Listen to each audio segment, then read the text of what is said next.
Olha, e a polêmica continua. A Câmara de Camboriú aprovou, o prefeito Elcio Cunha não sancionou e a presidente da Câmara, Márcia Freitag, promulgou uma lei que garante atendimento preferencial aos portadores de deficiência.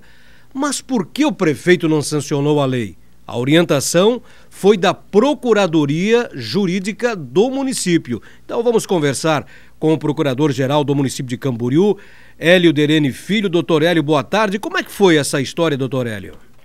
Boa tarde, Elias. Prazer conversar com você, a todos os nossos ouvintes.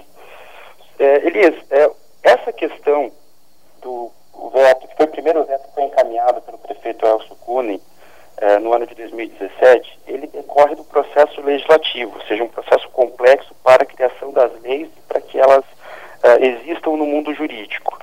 E uma das formas de fazer o controle da constitucionalidade dessas leis e de análise do interesse público é através do veto, que é na parte final do processo legislativo, quando o projeto eventualmente é aprovado, e aí sim o prefeito da cidade tem a oportunidade de fazer o veto.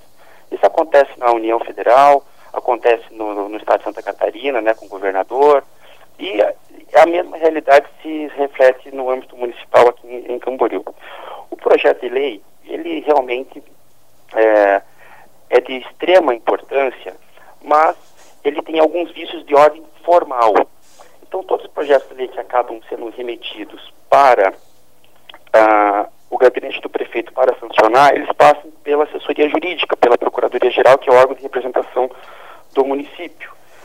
E, dentro de todo o primeiro semestre, todos passaram e não haviam nenhum indício de ilegalidade.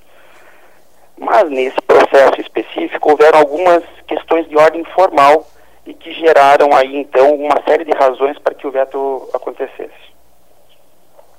Perfeito. Agora, a partir do momento que foi promulgada essa lei, ela começa a ser cumprida pelo município ou não? Isso, veja, essa lei, ela gera, um dos problemas é que o entendimento da Procuradoria é que essa competência para legislar acerca dessa matéria seria concorrente entre a União e o Estado-membro, e não para os municípios. De qualquer forma, o grande problema é justamente a geração de despesa pública para fazer o cumprimento dessa lei. Então, como não há indicação em fonte de custeio, né, nós entendemos que isso é um ato próprio da administração e, por isso, apenas o chefe do Poder Executivo poderia encaminhar projetos de lei que gerassem essa despesa, porque seria necessário, então, que a gente fizesse a contratação de pessoal capacitado, a criação de novos instrumentos para que essas pessoas pudessem ter uma acessibilidade mais facilitada, né, e a lei ela não prevê um prazo inicial para cumprimento, ou seja, ela teria que iniciar do dia para a noite. E como geraria uma grande despesa para dar cumprimento efetivo a esse projeto de lei, foi por essa razão que nós apresentamos algumas razões do veto. O veto ele veio com aproximadamente 11 laudas de informações, esclarecendo todos os pontos, e o ponto principal é justamente esse: não se tem nenhum prazo, vamos dizer assim, para que a gente fizesse uma estruturação dentro da administração para que desse cumprimento a essa lei. Lembrando que essa lei ela vale não só para a prefeitura, para o ente público, mas ela vale também para os particulares, para todo empreendimento comercial, todo prestador de serviço que faça atendimento através de filas e faça atendimento através de senhas. Quer dizer, geraria também uma despesa extra para a iniciativa privada no município de Camboriú. Sem dúvida. Veja, por exemplo, que alguns detalhes dessa lei chamam a atenção. Por exemplo, ela estaria vinculada, por exemplo, estabelecimentos bancários, né, mercearias, né, mas também aquele pequeno empresário da cidade, né, que é aquela pessoa que tem um pequeno bar, que tem um pequeno comércio, que tem um carrinho de pipoca, entende? E como essa lei estabeleceu uma série de obrigações a mais, por exemplo, ter uma pessoa capacitada para fazer o atendimento a essas pessoas com transtornos, né, aqui que é a expressão que foi utilizada na legislação, ela estabelece até com uma amplitude muito grande, né, que seriam as pessoas portadoras de transtornos globais e mobilidade reduzida para todos os estabelecimentos comerciais da cidade. Então isso geraria também um impacto muito grande para o empresário e principalmente para o pequeno empresário, sendo que o descumprimento dessa lei ela geraria multas acima de R$ 1.500. e ela vai valer tanto para o pequeno empreendedor da cidade quanto para o grande empreendedor. Então não tem nenhuma forma de equacionar o valor de aplicação de multas. Então por essas questões é que foi entendido que, além de inconstitucional por conta do vício de iniciativa, por conta da ausência de competência, esse projeto também gera transtornos para a sociedade e principalmente para o pequeno empresário do nosso município.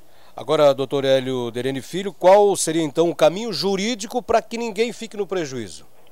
Isso, a Procuradoria está estudando algumas ações para que eventualmente seja no futuro declarada inconstitucional essa legislação. Mas isso ainda está muito incipiente, né? Nesse primeiro momento, o chefe do Poder Executivo, né, o prefeito Elcio Kunen, ele fez a sua parte dentro do processo legislativo, que é o quê? Que é apresentar esses equívocos e essas irregularidades, né, para que fizesse o veto. Isso foi encaminhado novamente para a Câmara de Vereadores e daí houve realmente um número maior de vereadores que compreenderam, né, qual era a orientação jurídica. Lembrando que essa é uma questão estritamente jurídica. Nós não estamos aqui entrando no mérito em relação a isso, mesmo porque muitas das garantias que estão nessa lei municipal já estão garantidas pela legislação federal, já estão garantidas pela legislação do Estado de Santa Catarina.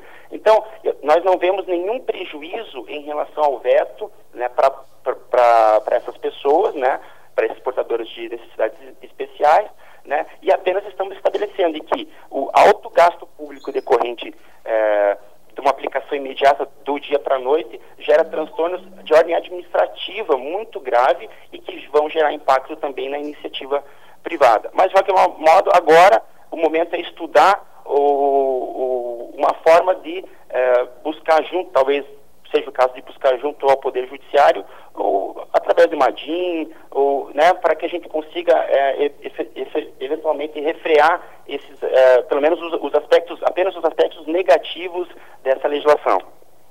Muito bem, obrigado, doutor Hélio Derene Filho, procurador-geral do município de Camboriú, pelos esclarecimentos. Uma boa tarde.